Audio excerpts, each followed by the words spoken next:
Então, boa tarde mais uma vez.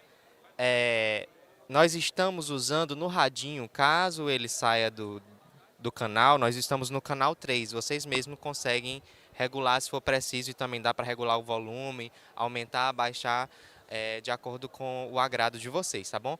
E aí a gente informa que ao final vocês entregam esse radinho lá no mesmo local onde foi recolhido. Sejam bem-vindos então ao painel 24 da Brasil Energy Conference, que acontece aqui no Centro de Convenções de Teresina. Nós estamos na sala C. O tema desse painel é Desafios e Oportunidades na Alimentação Energética de Data Centers, a construção de um futuro digital sustentável a partir do Nordeste.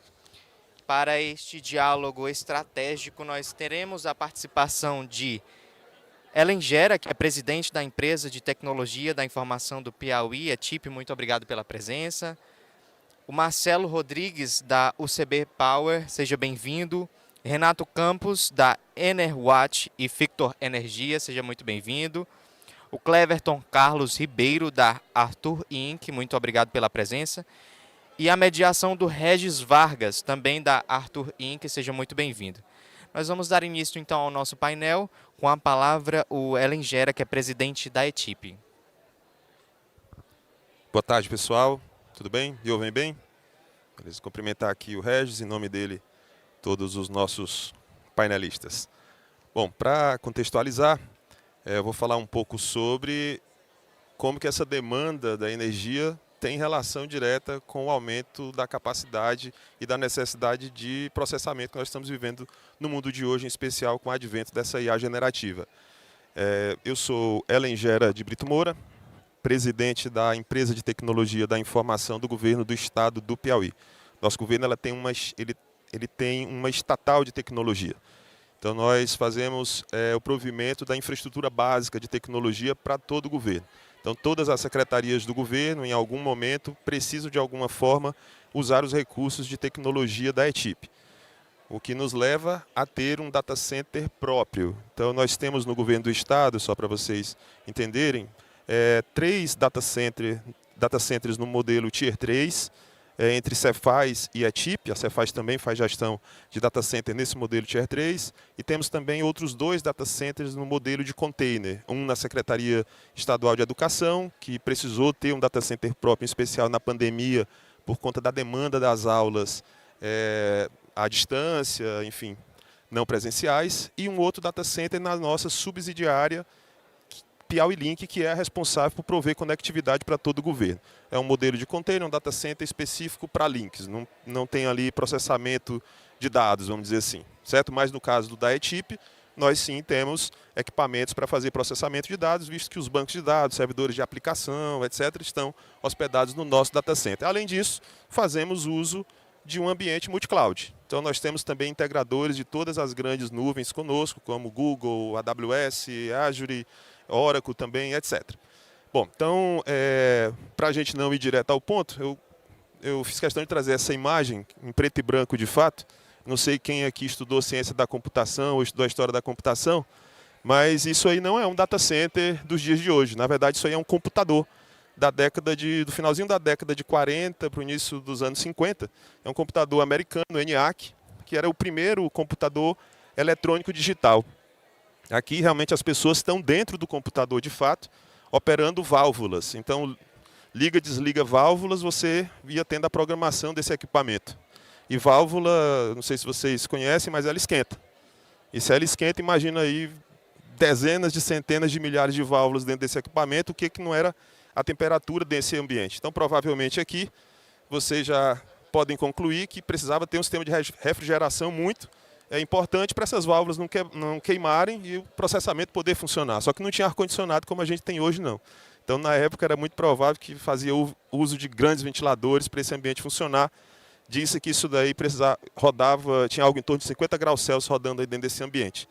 E as más línguas dizem que quando o ENIAC rodava, a energia das ruas da cidade baixava. Então, praticamente, ele consumia o que a cidade precisava para botar os postes de energia para para clarear a cidade. Algo em torno de 200 kWh, só para você ter uma ideia, um computador PC padrão consome 100 watts. Então, realmente, uma máquina que consumia muita energia.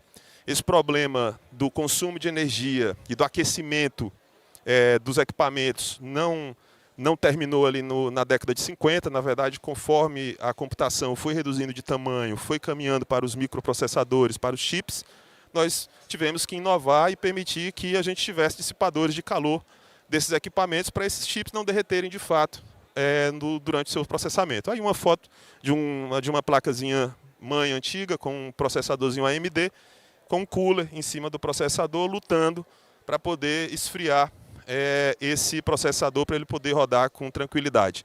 Então essa questão do paradoxo do aumento do processamento, do consumo energético, da geração de calor, ele continua com a computação.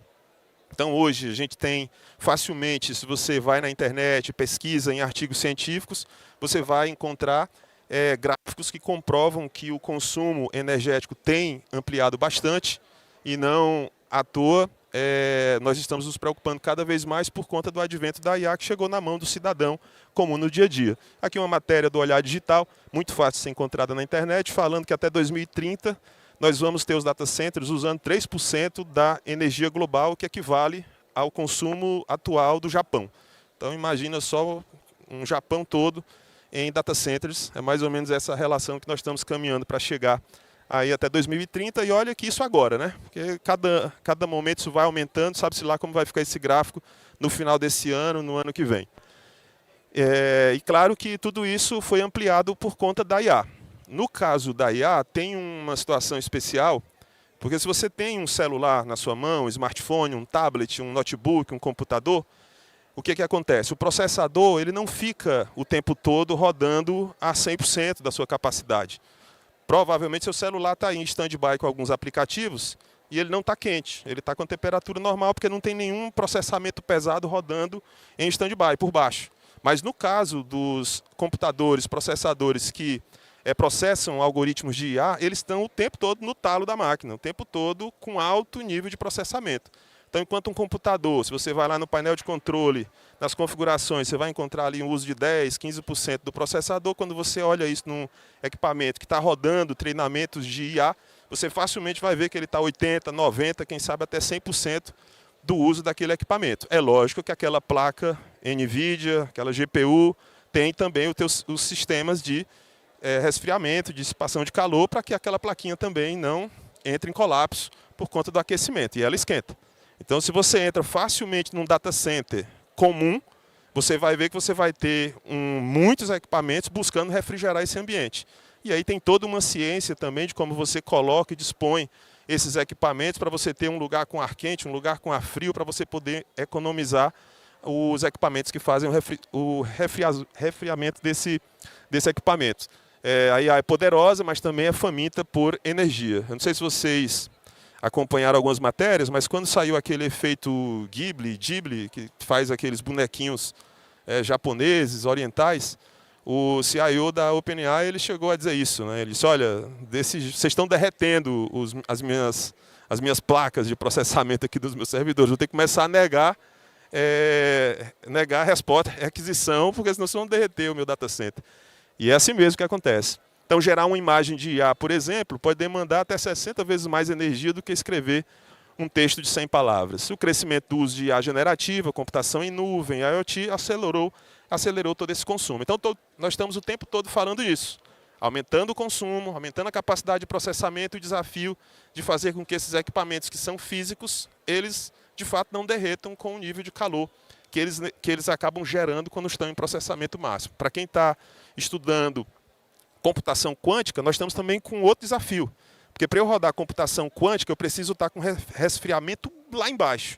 Porque senão você perde a capacidade de ter precisão no processamento quântico. Então é uma outra demanda de energia que nós estamos caminhando para ser potencializada, quanto mais a gente avança no advento da computação quântica.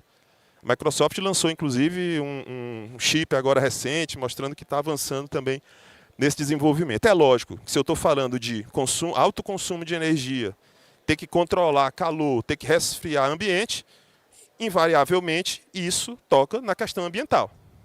Toda vez que eu falo em consumir energia, eu preciso ver de onde que essa energia está sendo gerada. Eu posso gerar essa energia de forma limpa ou não. Ela pode ser verde ou não. Pode ser uma energia nuclear, por exemplo. É limpa a energia nuclear? Pode ser a carvão, pode ser usando diesel, pode ser energia elétrica, pode ser eólica, pode ser solar. Então, obviamente, se eu estou falando da ampliação da capacidade de processamento, da necessidade de mais processamento, mais carga de processamento nesses data centers, equipamentos computacionais, é óbvio que essa pauta ela está conectada com a pauta ambiental. E é por isso que essa mesa temática ela é interessante, porque ela trata dessa temática, dessa relação direta entre a demanda de autoprocessamento e o uso equilibrado e sustentável da energia. E aqui facilmente você encontra várias matérias, vários artigos, em que você vai fazer relações entre o impacto ambiental e a questão do processamento de equipamentos como data centers. Como, por exemplo, a questão do CO2. Por que aparece a relação do CO2 quando a gente fala de data center? Porque, normalmente, o backup do data center ainda é um backup que usa diesel, que usa gerador. Então, imagina, você tem um equipamento sofisticado, que a energia principal que está chegando talvez venha por meio de uma rede elétrica que foi produzida, no caso do Piauí, por hidrelétrica, ou até energia solar ou eólica, mas o backup está no diesel, está num gerador que tem diesel. E eu não posso ter esse gerador com menor capacidade do que a energia que o data center precisa. Então, se ele entrar em operação, ele vai gerar gases de efeito estufa para a atmosfera. Ok? Então, é um desafio você manter a alta disponibilidade desses equipamentos também, porque você precisa fazer isso de forma inteligente e sustentável. Também, quando eu estou falando de resfriamento, existem vários recursos de resfriamento de data centers que consomem água. Então, é um outro desafio. Como que eu uso processos, equipamentos de resfriamento que não tragam impacto também no consumo de água. Enfim, então nós estamos diante, de fato, de um momento na história onde o processamento está aumentando de forma exponencial, principalmente por conta da IA, e aí a gente não pode fazer isso de forma a negligenciar a sustentabilidade ambiental. Aonde que o Piauí entra nisso? E aqui é bacana porque nós estamos num estado onde nós temos 99,9% da nossa matriz energética limpa. Eu só não digo que é 100%, porque você vai encontrar esses geradores espalhados em algum lugar, em alguns lugares, que fazem uso de energia que não é limpa. Mas, no geral, a energia que roda no Piauí é energia limpa e com uma característica importante. O Piauí produz 6 vezes mais a energia que consome. Então, nós temos abundância de produção de energia aqui no Piauí. Nós somos um estado bastante extenso territorialmente. As hidrelétricas que nós temos aqui produzem uma grande capacidade de energia e nós estamos falando de um estado que é o terceiro maior produtor de energia eólica e solar. Não sei se vocês sabiam disso, mas é o estado do Piauí. Possui várias usinas que geram energia limpa, utilizando energia que vem da luz solar e eólica. E se tem uma coisa que não falta no Piauí, é luz vindo do sol, porque aqui bate bem na testa da gente, porque nós estamos praticamente na linha do Equador, e aqui o calor é generoso. Então, se a gente tem abundância de energia solar, eólica, e para completar, o Piauí está fazendo investimento nessa outra frente de produção de energia, que é a produção de células de hidrogênio verde. O Piauí foi, no ano de 2023, ao mundo, foi visitar outros países, apresentar o potencial que ele tem para poder produzir hidrogênio verde. Produzir hidrogênio, mas limpo, de forma limpa, porque também produzir hidrogênio de forma suja também não serve. Então tem que ser hidrogênio verde. E por que o Piauí se cacifou nessa frente? Porque nós temos água, nós temos energia e nós temos um governo que é empreendedor. É um governo que ele desburocratiza, é um governo que está permitindo que essas empresas possam, de fato, vir para o Piauí. Não à toa, tem aqui um stand em algum lugar desse evento da Solatio, por exemplo, que está lá no litoral construindo um hub de hidrogênio verde.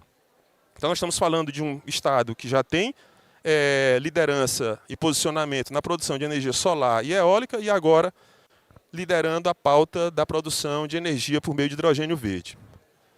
Aqui só uma matéria de 2022, inclusive, nem é tão recente comparado ao que nós estamos fazendo hoje, mas era a Microsoft lá atrás, falando que células de combustível de hidrogênio verde podem fornecer energia de backup, ou seja, aquela energia que normalmente a gente usa hoje com diesel, por que não usar células de hidrogênio verde para ter energia de backup nos data centers? No lugar da gente ter energia suja, passaria a ter uma energia de reserva que seja limpa.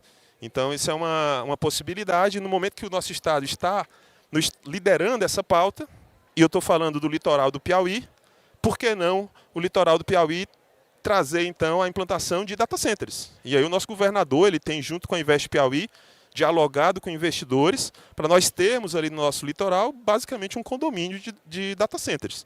Justamente por conta dessa energia que nós temos abundante, que é 6 vezes mais do que a gente consome, portanto, tem energia sobrando, e o fato da gente estar no litoral trabalhando aí com hidrogênio verde. Para encerrar, energia, eficiência energética com princípio básico de projetos de TI, ou seja, é importante que, ao se pensar na construção de data centers, essa variável do uso de energia limpa ela seja colocada no projeto. Hoje, nós estamos com um projeto de investimento de algo em torno de 60 milhões de dólares via BID, e dentro desse investimento nós estamos trabalhando para termos um novo data center, que vai ser gerenciado pela ETIP. Então não tem como você ter um projeto como esse sem pensar em um data center que faça uso de energia limpa. Enfim, então hoje, inclusive, nós tiramos, eu vi que nós tiramos nota A lá no banco, então esse projeto está bem avançado. Eu acredito que já nesse ano a gente já consegue transformar esse projeto que a gente está conduzindo, que é o Piauí Mais Digital. Esses recursos já começam a chegar no Piauí, a gente já começa a desenvolver esse novo data center. Adoção de tecnologias de resfriamento inteligente, virtualização, uso de IA, inclusive para otimizar o próprio consumo. No nosso caso, nós também fazemos o uso híbrido do nosso data center, na medida em que nós também fazemos uso de nuvem. Para um governo, é muito importante a pauta da soberania dos dados, então ter um data center no governo é algo também estratégico. Haja visto o que está acontecendo hoje no mundo com esse tensionamento político entre Big Techs, governo americano, China, etc. Então é muito importante o Piauí não ficar para trás e tentar caminhar o máximo possível com algum tipo de recurso que dê para ele algum tipo de soberania. Então, para fechar, investir em energia renovável, iluminar o futuro com responsabilidade e visão. Fico à disposição na mesa para o debate.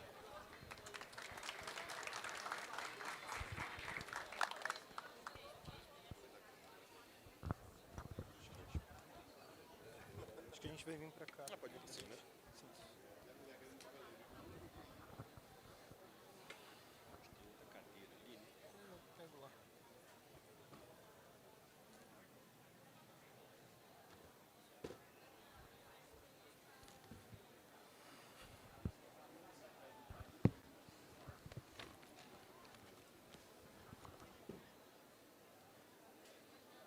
Primeiro, queria agradecer a presença de todos.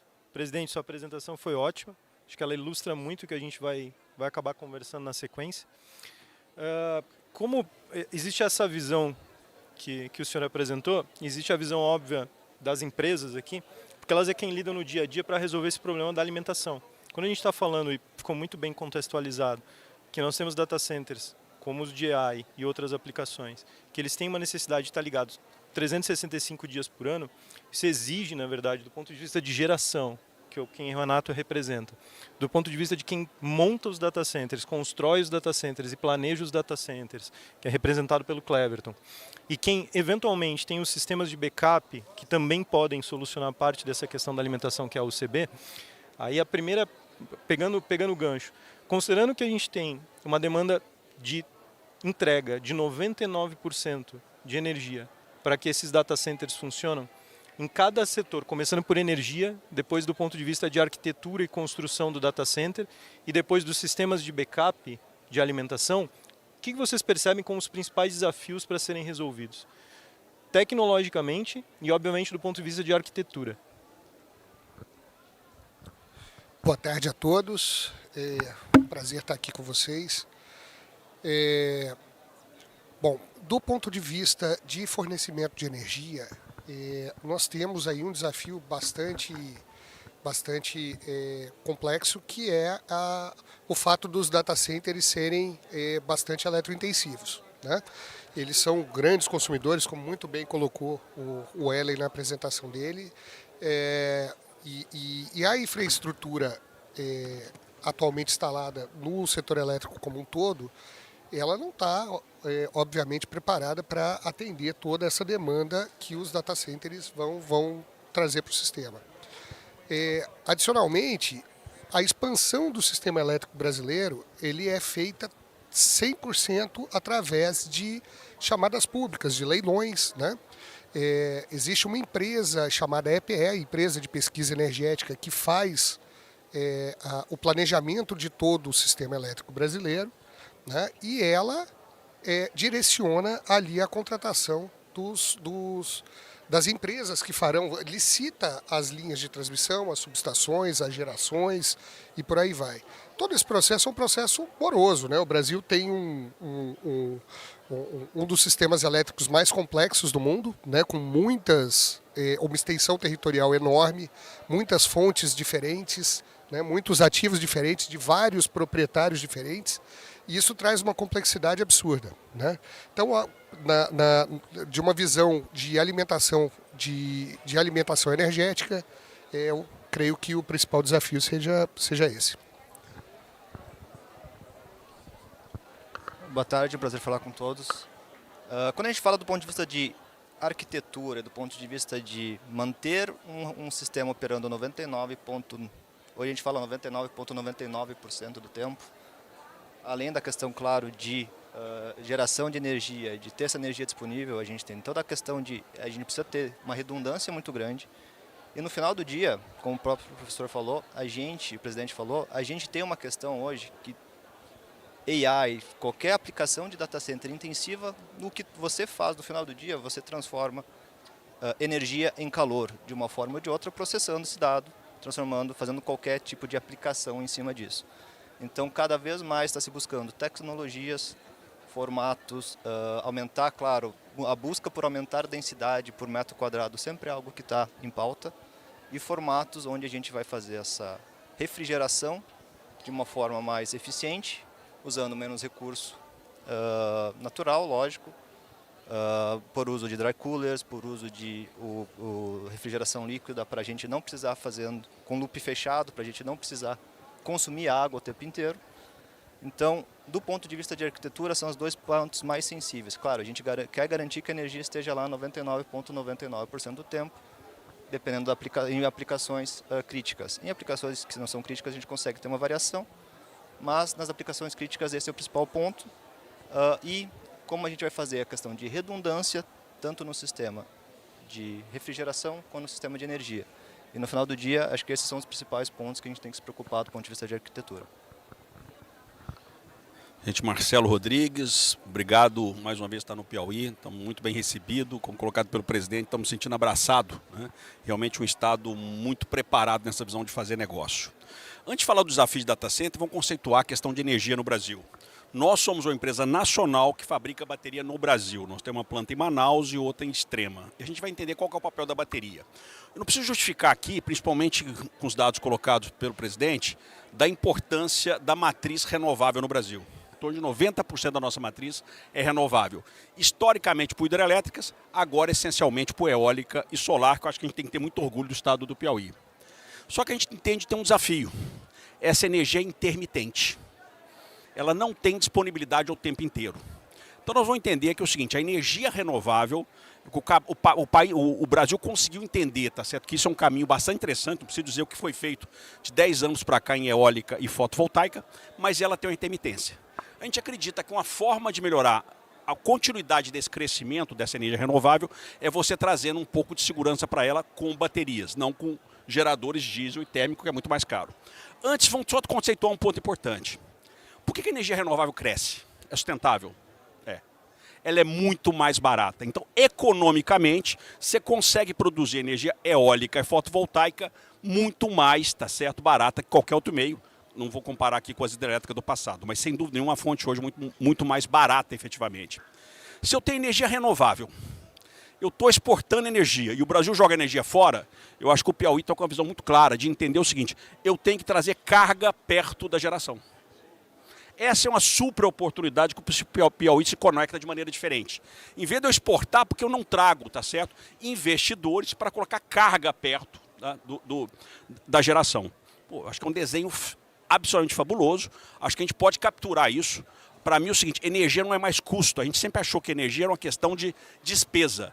Energia é equity. Ela vale como investimento para quem precisa de muita energia. Então, se o Piauí, nesse momento, se coloca numa posição diferenciada de atrair grandes consumidores de energia como data center, agora a gente precisa buscar um pouco de estabilidade dessa rede. Eu acho que é aí que a bateria tem um papel importante de não colocar isso sobre uma questão efetivamente de uma fonte térmica, que é mais cara. Então, acho que assim, consumo de carga eletrointensivo, como data center, geração renovável e bateria, coloca, tá certo, exatamente um novo horizonte de oportunidade. O que a gente acredita? Um pouco discutir com o papel de política pública no Brasil, eu acho que o governo federal tem feito um grande trabalho, se nós queremos ser gráfica ou queremos ser fábrica. Se a gente quer produzir alguma coisa aqui ou trazer e colar a etiqueta de fora. Então, um pouco do desafio que a gente acha é como que a gente pode preparar essa oportunidade que o Brasil tem e o Piauí para a gente conseguir trazer investimento, desenvolvimento e tecnologia para o país. Eu achei excelente, inclusive o ponto que eu ia puxar em seguida era a questão da proximidade, a necessidade, na verdade, no crescimento desse mercado, dessa carga premium, digamos assim, que é a do data center, dela estar perto da geração. E aí ela traz desafios de novo, e ela traz oportunidades para a geração, que aí eu queria que o Renato explorasse, e ela traz oportunidade para a inovação do ponto de vista de arquitetura, que é o que a Arthur faz com os data centers modulares, que são data centers feitos especificamente para isso. Eu queria que o Cleverton explorasse isso. E depois, eu acho que daí no teu caso, é muito mais o aspecto econômico que tem, o breakdown que tem que ter de custo, para que isso se torne viável, para que eventualmente nessa arquitetura nova, de a carga está do lado da geração, com uma arquitetura específica, onde entra a bateria e o que a gente precisa avançar para que isso se torne realidade.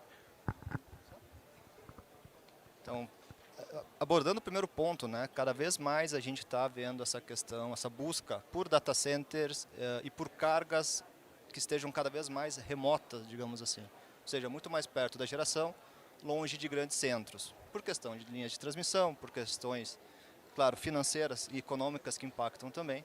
Então, uma coisa que a gente vem buscando, e é um grande trabalho da empresa desde 2018, é como a gente vai modularizar e estar cada vez mais próximo do agente gerador.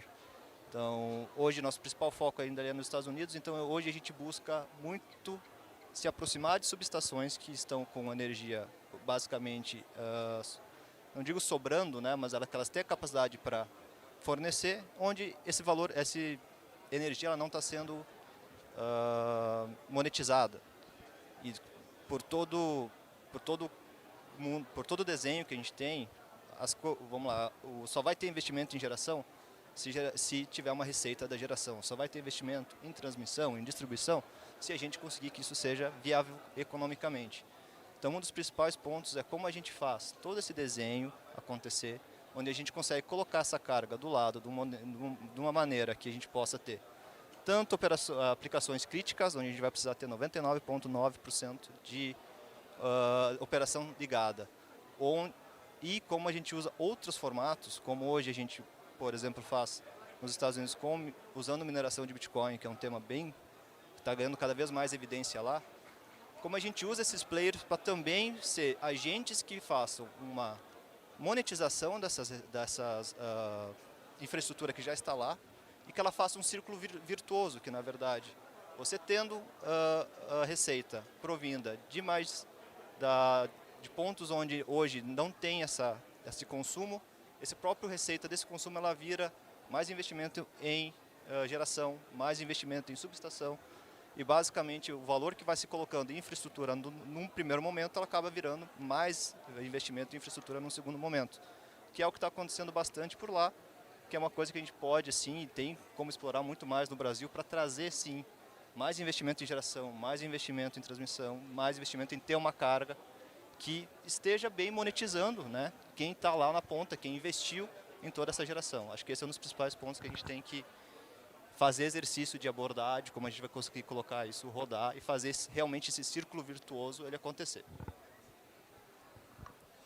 Bem colocado, e acho que essa questão da localização é muito importante. Aonde que a subestação está disponível? Né?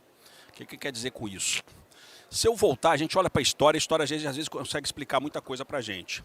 Na virada do século 18 para 19, no começo dos anos 1900 e alguma coisa, o grande intensivo de energia era tecelagem, era fazer pano.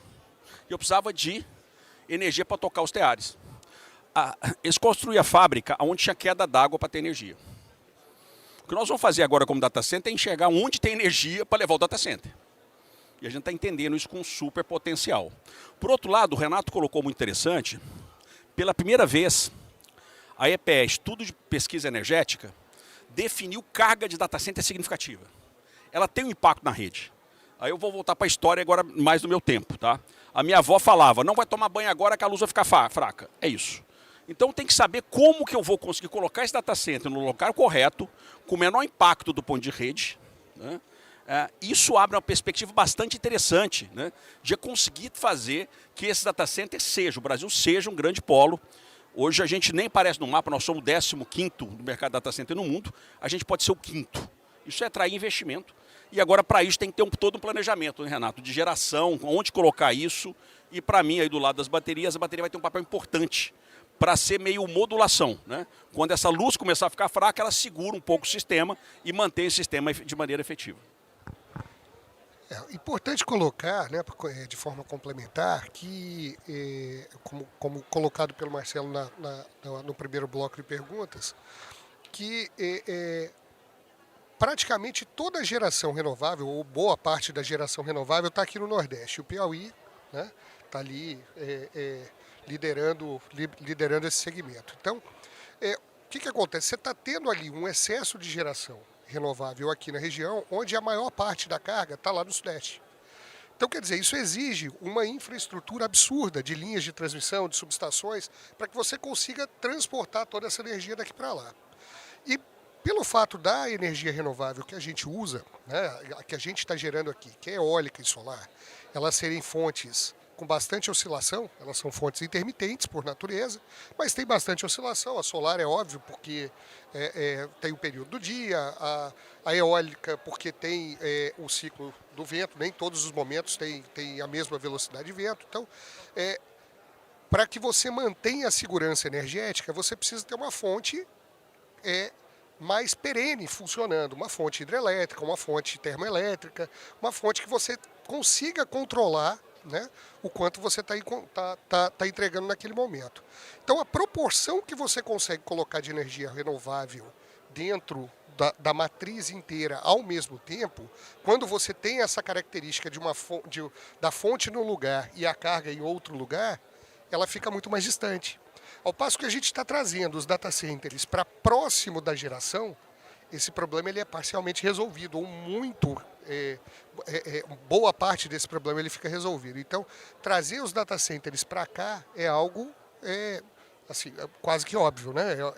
Trazer carga, não o data center especificamente, mas qualquer tipo de carga para cá, é algo que, obviamente, melhorará essa situação.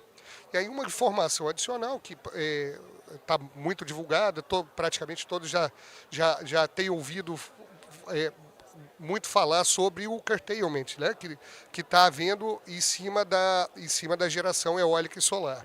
Ou seja, a usina, mesmo que tenha disponibilidade de gerar, ela está lá pronta para gerar, tem sol, tem vento, está pronta para fazer aquela geração, e o operador nacional do sistema não pode permitir que essa usina gere naquele momento. Então, com isso, a gente está desperdiçando, né, essa energia.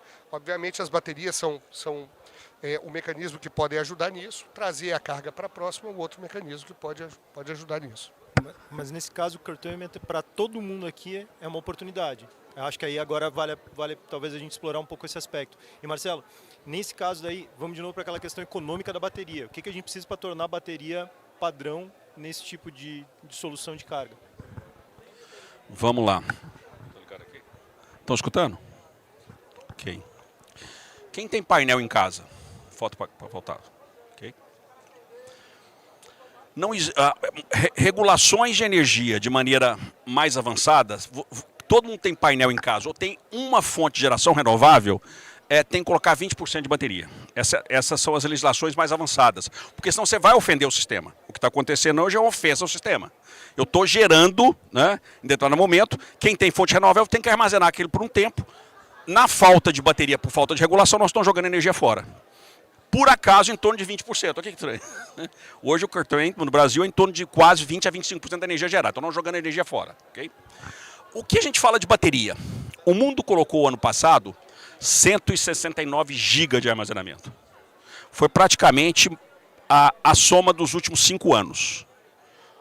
O Brasil não tem 1 GB de armazenamento hoje. Então nós estamos atrasados. Mais ou menos que foi a história de energia solar e fotovoltaica. O que a gente acredita que isso vai acontecer, vai evoluir? Primeiro que o preço da bateria está caindo muito. Basicamente reduziu mais de 10 vezes nos últimos 5 anos. Então a questão econômica está basicamente caindo muito. Mas principalmente da gente conseguir entender, e aí vem o processo da gente conseguir se capacitar disso. Fazer projetos inteligentes. A bateria é transição de fonte, ela não é autonomia. Então todo mundo que tem celular fotovoltaico em casa, vai entender que já paga a conta, eu tenho uma bateria para segurar a carga essencial, que é o freezer, a geladeira, alguns pontos de luz e o Wi-Fi. Eu não preciso colocar a carga toda. Então o mesmo ponto que a gente vai entender da questão de utilizar isso.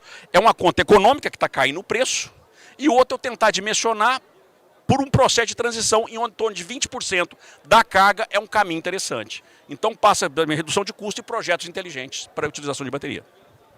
Eu acho que o que o Marcelo levantou super bem, e toda essa questão de bateria, e a questão também que a gente vem falando, economicamente tem que fazer sentido, não adianta. Eu acho que o cara, quem foi lá e investiu numa geração, investiu numa subestação, ele precisa ter o payback dele, ele precisa que o investimento deles dê retorno.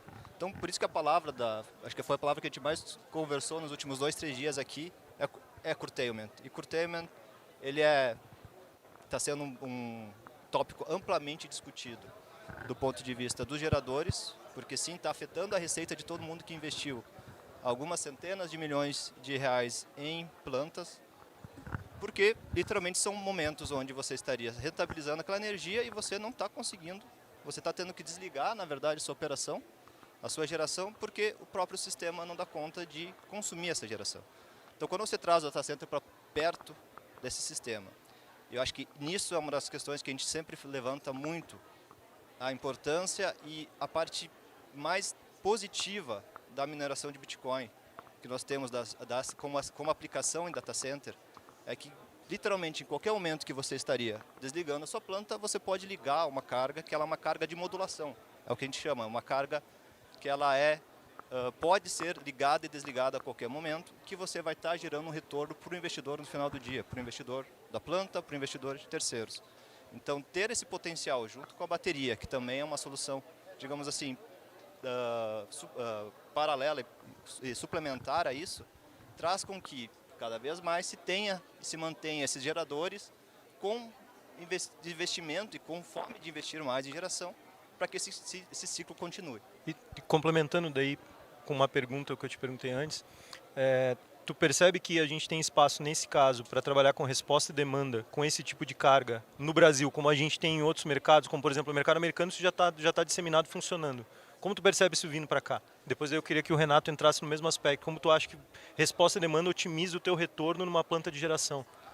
Perfeito. Eu acho que tem vamos lá, nos Estados Unidos, resposta e demanda é digamos assim, a palavra da vez quase, que do nosso lado, curtailment, do ponto de vista de quem tem o data center, principalmente de mineração, é a parte boa, é onde a gente consegue ajudar a rede sem trazer mais nada negativo para a rede. Ou seja, a gente consegue, toda vez que tem essa necessidade, ou seja, tem excesso de geração, a gente vai estar lá para usar essa carga. Sempre que tiver, por algum motivo, o grid, a rede estiver super alocada, a gente vai poder desligar. Então, o momento que a gente conseguir, internamente, com o mercado, ter incentivos à resposta à demanda, ou seja, incentivos para que quem estiver do outro lado, quem estiver de consumidor, desligue no momento que o sistema está digamos assim, momento de estresse do sistema, que é bem comum nos Estados Unidos, você estar disponível a desligar no momento que a rede estiver super alocado, você traz mais investimento, você traz mais gente interessada e você resolve esse problema. De uma forma ou de outra você consegue que você esteja monetizando quando precisa e você consiga estar fora do sistema quando o sistema está superalocado. Bom, dentro de um empreendimento de geração, uma situação muito similar, tá? Foi muito bem colocado aqui pelo Cleverton, a situação é a mesma, né? Existem momentos que você tem excesso de geração, numa planta eólica ou numa planta solar, ela em diversos momentos ela está sendo chamada a ser desligada. Nesse momento que ela está sendo chamada a ser desligada, se eu tenho uma carga que eu posso ligar e desligar ela a qualquer momento, essa energia que estaria sendo perdida, ela está alimentando essa carga nesse momento. Então o data center, para essa aplicação de mineração, ele é excelente, né, para essa resposta e demanda. Além disso, também existem momentos em que, olhando para a comercialização de energia, a energia hoje ela é rentabilizada por um preço horário. Né? O preço da energia ele pode variar 24 vezes ao dia, ele pode ter preços diferentes, né, em cada uma das horas do dia. E olhar para o preço da energia também pode ser algo importante para se ter uma carga que pode ser modulada. Né? Posso desligar no momento que a energia está muito cara, posso ligar no momento que a energia está muito barata. Isso pode nos ajudar bastante a rentabilizar o projeto de geração. Né? Pergunta para os três, na verdade é a última pergunta. Como vocês percebem ou vislumbram como oportunidade projetos greenfield específicos para data center? Aí não estamos falando de todo tipo de carga de data center, desde que ela tenha um uptime muito alto.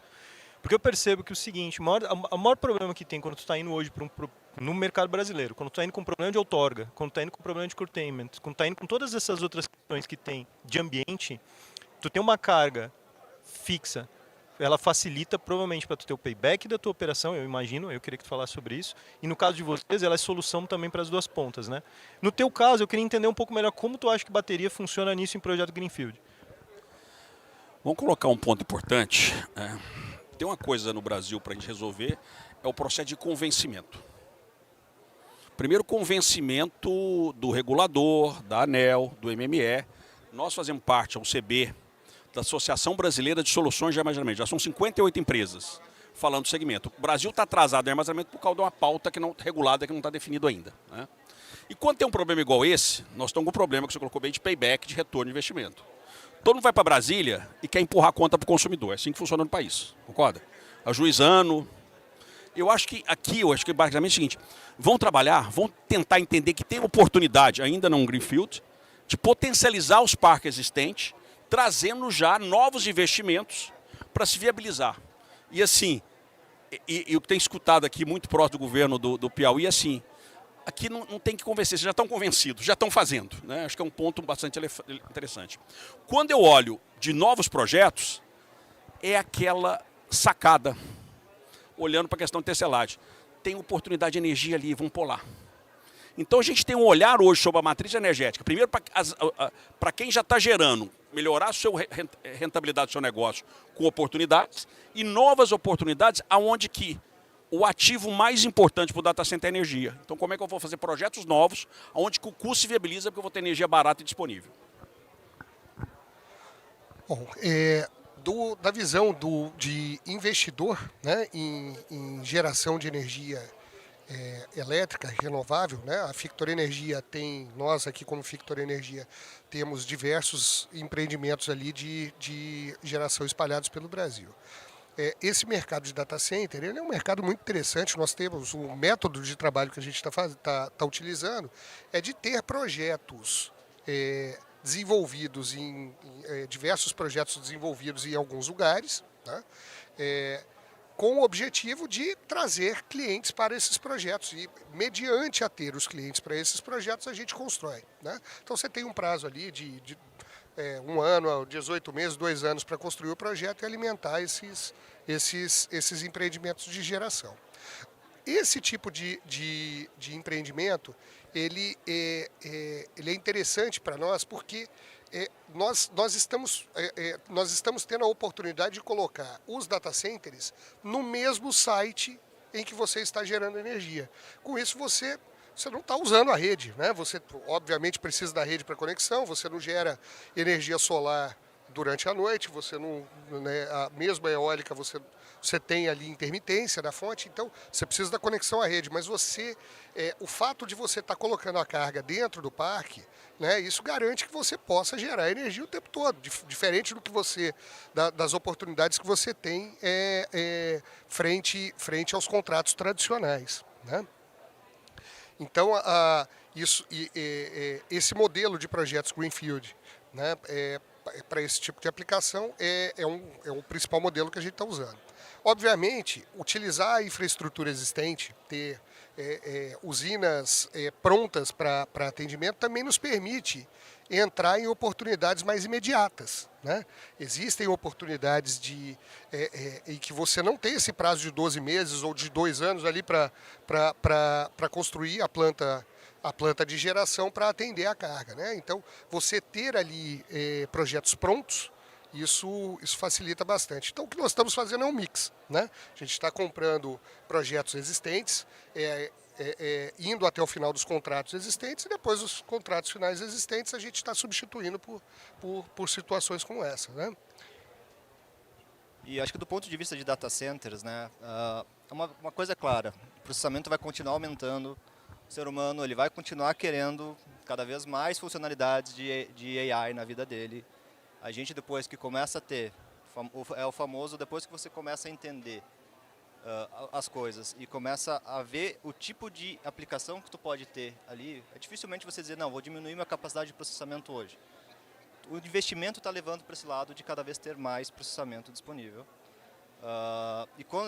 E acho que o que a gente pode usar, e essa é uma visão que tenho assim, muito minha sobre isso, o data centers como um todo, eles podem ser vistos muito como um viabilizador de infraestrutura.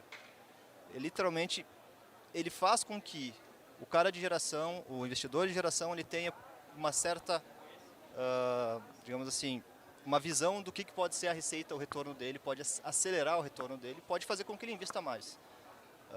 Toda a infraestrutura que você coloca na rede, na rede elétrica, ela fica, ela não vai embora.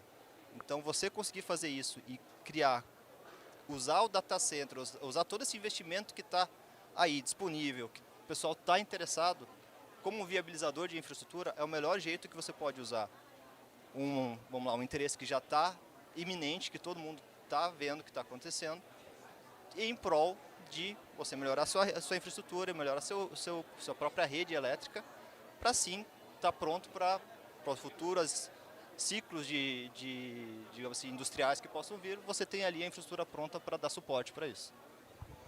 Só para complementar, eu queria que tu comentasse um case da cidade de Hamilton e o impacto que teve colocar uma carga de um data center modular na cidade de Hamilton, na conta de energia da cidade de Hamilton. Hamilton, Ohio, nos Estados Unidos. Perfeito. Essa foi uma operação que ela existe desde 2018 com a cidade de Hamilton. Ela foi uma parceria, então ela é chamado um contrato de desenvolvimento econômico que nós tivemos lá, onde a gente levou uma carga intermitente para lá, que faz com que, basicamente, momentos onde a gente consuma, hoje a gente está consumindo cerca de 10% de toda a energia dos moradores da cidade, disponível lá, e que a gente consiga, a qualquer momento, monetizar essa energia que hoje eles não teriam uma receita garantida disso, e no momento que a rede da própria cidade sofrer qualquer estrangulamento, qualquer estresse, a gente é o primeiro e o único a desligar. Então isso fez com que houvesse uma diminuição do custo de energia para os residentes da cidade.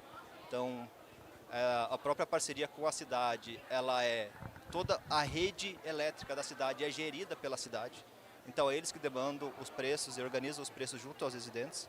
Então isso diminuiu, trouxe, querendo ou não, uma vantagem para próprias novas indústrias que viriam para o local.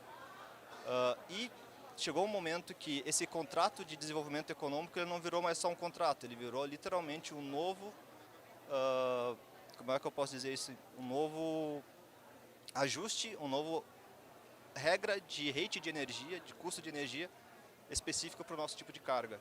Eu acho que se a gente pegar esses tipos de case e trazer para o Brasil, a gente consegue sim melhorar e otimizar a receita de novo e trazer isso, fazer com que isso impacte no fornecedor, no consumidor final, que não fique só ali. Então, diminuindo o custo ou monetizando melhor os investimentos que estão na geração, na distribuição, você consegue trazer uma vantagem e sim fazer com que isso rebata também como melhores custos para o consumidor final. Acho que vou abrir para os comentários finais de cada um.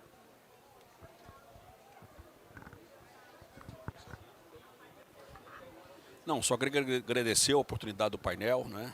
Muito bacana aquela primeira foto que você colocou, o que era a carga de data center naquele momento, o que é carga de data center hoje, né? Entender aqui como que o Piauí está na posição de vanguarda. E aqui do nosso lado a gente acha que a bateria tem um papel importante, né? A bateria está para o sistema de energia igual o telefone móvel para telecom. Ela vai ajudar a mudar muita coisa. Não é só ela, mas ela é mais uma das ferramentas que vai ajudar nessa ótica econômica. Energia renovável é barata e para ela continuar crescendo a gente vai ter que buscar alguma estabilidade dela. Trazendo carga e alguma regulação do ponto de vista de armazenamento para perto dessa estrutura. Nós estamos muito confiantes e eu acho que aí o Piauí está saindo na frente com essa visão de mercado. Do nosso lado também, agradecer a oportunidade, agradecer todo o suporte que o governo está dando e toda essa iniciativa de realmente começar a trazer esse investimento em data centers para cá. Como eu falei, eu acho que se a gente considerar que data center é um viabilizador de infraestrutura, que pode trazer investimento, que pode trazer e deixar um legado legal, interessante para o próprio sistema e para a comunidade, a gente vai conseguir aí ter bons parcerias entre público e privado para que a gente consiga desenvolver mais projetos, consiga melhorar a geração, aumentar a geração, consiga aumentar e ter mais investimento na transmissão e a gente vai deixar a nossa rede como um todo mais soberana, digamos assim, mais resistente e mais resiliente. Bom, igualmente gostaria de agradecer a todos pela presença, a oportunidade de estar aqui com vocês, ao Ellen pela bela apresentação que fez aqui inicialmente e ao governo do estado do Piauí pela iniciativa, né? Queria dizer para vocês que esse é um momento muito interessante de transformação, né? Relativa a mais uma das grandes transformações que aconteceram aí no setor elétrico ao longo dos anos, né? E esse pode ser um veículo muito importante, né? É um prazer enorme participar aqui desse momento. Presidente. Bom, primeiro destacar que antes da primeira Revolução Industrial, a gente tinha uma produção manufaturada, enfim, ou usando força animal, enfim, o que fazia com que as pessoas morassem no campo, enfim, não necessariamente aglomeradas próximo de algum centro de produção industrial. Quando a primeira Revolução Industrial apareceu, na indústria aparece, nós temos o primeiro grande êxodo rural, onde as pessoas caminham para o lugar que está a indústria, porque ele tem emprego, precisa de gente para trabalhar. E, portanto, as pessoas vêm para a zona urbana, enfim, cidades são construídas ao redor dessa industrialização. Então, quando chega a energia elétrica, já na segunda Revolução Industrial, as pessoas também vão para onde está a energia elétrica, porque ali normalmente tem melhores condições de vida. As coisas funcionam melhor, funcionam com mais conforto, com mais facilidade, enfim. E assim a gente vai evoluindo ao ponto de que eu acredito que aonde os dados estão, aonde a capacidade de processamento está, a gente também pode promover aí um espaço de desenvolvimento. Ora, se eu tenho energia chegando com qualidade, se eu tenho equipamentos processando dados, com certeza outras empresas vão querer ficar próximas, porque eu tenho ali um tempo de latência muito menor para eu ter o meu processamento e a minha resposta. Então, nesse contexto, o estado do Piauí, não à toa, ele investiu numa zona de processamento e exportação, a ZPE. Acho que são apenas 2 ZPEs públicas que nós temos no Brasil. Uma delas é a piauiense e a nossa está operando. A Invest Piauí tem trabalhado ativamente para transformar aquele espaço realmente num hub de empreendimento. Quando o governo do Piauí foi aos 4 cantos desse mundo apresentar as oportunidades de se investir no Piauí, ele levou esse potencial de produção de energia limpa, essa matriz energética limpa, essa abundância hoje de geração de energia que nós já temos, e, em especial, trouxe a pauta do hidrogênio verde, que até o ano de 2023 era algo que a gente não falava aqui no estado do Piauí. Quem trouxe essa pauta foi o nosso governador Rafael Fonteles. Parecia algo até absurdo. Esse menino chegou agora, está falando desse tal de hidrogênio verde, e eu nem sabia que hidrogênio era verde. E, enfim, onde é que fica esse hidrogênio? E com isso o Piauí tem realmente trazido investimentos para cá. Hoje eu vi um vídeo, inclusive, do governo no Instagram, ele mostrando obras já acontecendo lá em Parnaíba, no litoral, que são obras que são provenientes desses investimentos de empreendedores internacionais que estão vindo para o Piauí para aproveitar essas oportunidades. Conectando aqui com os painelistas, certa vez a presidenta Dilma, Marcelo, ela disse que não era possível estocar vento. E de verdade não é, mas dá para botar em bateria, não é? Essa energia que a gente gera. E você quer comentar? Eu tive a oportunidade de estar com ela, como presidente do Banco Mundial, no evento do lançamento do combustível do futuro, né, no Ministério de Minas e Energia. E ela falou isso junto nós da associação, falou, falei, vocês me gozaram, mas estava certo. Tá vendo? O presidente estava certo. Olha, não dá para estocar vento, mas dá para botar numa bateria. Então, imagina que hoje nós estamos aumentando essa carga de processamento, como o Cleberson, não é isso? Falou, não vai regredir. Ninguém vai processar menos. Na verdade, o gráfico é exponencial e vai seguir. Aí exponencial sabe-se lá para onde. E baterias são soluções. Eu liderei um projeto de educação com mediação tecnológica na Secretaria Estadual de Educação. Na oportunidade, eu estava como secretário. E nós, no Piauí, nos anos da pandemia, nós não paramos as nossas aulas, né? Porque nós tínhamos todas as escolas com ambientes, com aulas mediadas por tecnologia. Há 10 anos nós já tínhamos montado essa infraestrutura, uma cabine de comando de aula aqui em Teresina, com 3, 4, 5 cabines transmitindo aula ao vivo e uma antena satélite mandando essa aula de forma síncrona para salas espalhadas no interior do estado.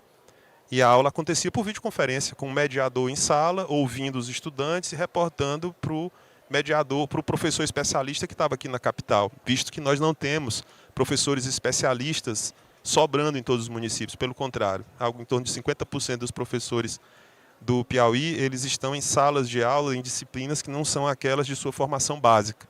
Então, ter um mediador especializado ajuda bastante. E eram justamente os equipamentos que me permitiam que esses equipamentos não parassem, como equipamentos como os no-breaks, etc., que me permitiam que, com oscilações de energia, eu não perdesse a aula naquele momento. Enfim, estou citando aqui um exemplo do no-break. Eu não conheço bem internamente o que é, mas ali deve ter alguma coisa parecida com a bateria ali dentro, eu acredito. Enfim, então, hoje nós aumentando o nosso processamento, e para a gente não sair por aí construindo data center desnecessários, poder modularizar esse investimento também é importante.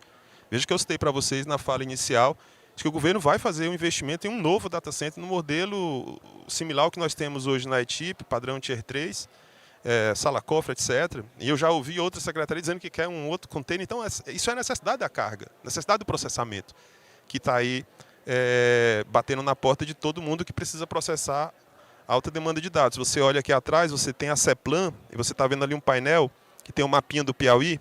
Ali nós temos o Piauí em dados. O governo ele mapeou algo em torno de 650 bases de dados, colocou isso num grande data lake, e nós estamos agora colocando esses dados na mão dos gestores, das gestoras públicas, para a gente poder ter tomada de decisão baseada em evidências de fato.